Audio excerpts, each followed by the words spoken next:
အားလုံးပဲမင်္ဂလာပါမလေးစကားပြောစာကြောင်းလေးတွေနဲ့ပတ်သက်တဲ့ဒီကစားအခန်း22မှာပြလိုက်ကြိုဆိုလိုက်ပါတယ်ရှင်ဒီနေ့လေ့လာတော့မှာတော့လွယ်ကူစကားပြောလေးတွေဖြစ်ပြီးတီးထတည်တဲ့စာကြောင်းလေးတွေပဲဖြစ်ပါတယ်အားလုံးတူတူကလေ့လာသွားကြရအောင်သူ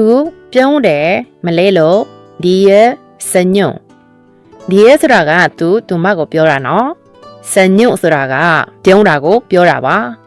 ဒီရဲ့စညွန့်ဒီရဲ့စညွန့်သူပြုံးတယ်သူကချစ်စရာလေးမလေးလို့ဒီရဲ့ချောမဲလ်ဒီရဲ့ဆိုတာကသူမကိုပြောတာနော်ချောမဲလ်ဆိုတာကချစ်စရာလေးကိုပြောတာပါဒီရဲ့ချောမဲလ်ဒီရဲ့ချောမဲလ်သူကချစ်စရာလေး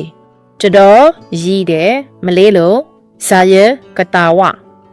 စာရဲဆိုတာကကျွန်တော်ကျမကိုပြောတာနော်ကတာဝဆိုတာကရည်တာကိုပြောတာပါစာရဲကတာဝစာရဲကတာဝကျွန်တော်ရည်တယ်ကျွန်တော်ပြောတယ်မလဲလို့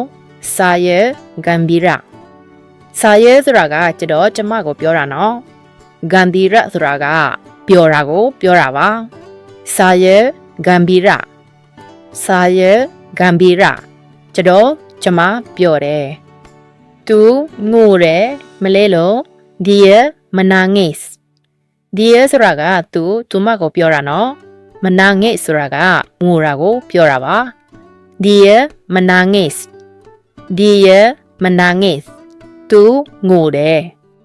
ကျွန်တော်ရှက်တယ်မလဲလို့စာရမာလူစာရဆိုတာကကျွန်တော်ကျမကိုပြောတာနော်မာလူဆိုတာကရှက်တာကိုပြောတာပါစာရဲမာလူစာရဲမာလူကျွန်တော်ဒါမှမဟုတ်ကျမရှက်တယ်သူကြောက်တယ်မလဲလို့ဒီရဲတာကိုဒီရဲဆိုတာက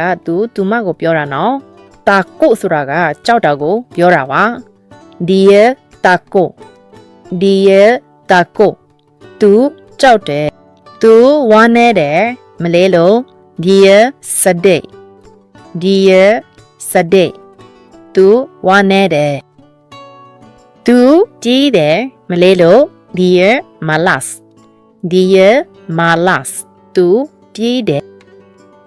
ဒီနေ့ဗီဒီယိုလေးကတော့ဒီလောက်ပါပဲရှင်မလေးတကပြောစာရောက်တူလေးတွေလေ့လာရတာဆေးပြီးတဲ့ဆိုရင် okay လို့ရေးခဲ့ပေးပါအားလုံးကိုကျေးဇူးတင်ပါတယ်ရှင်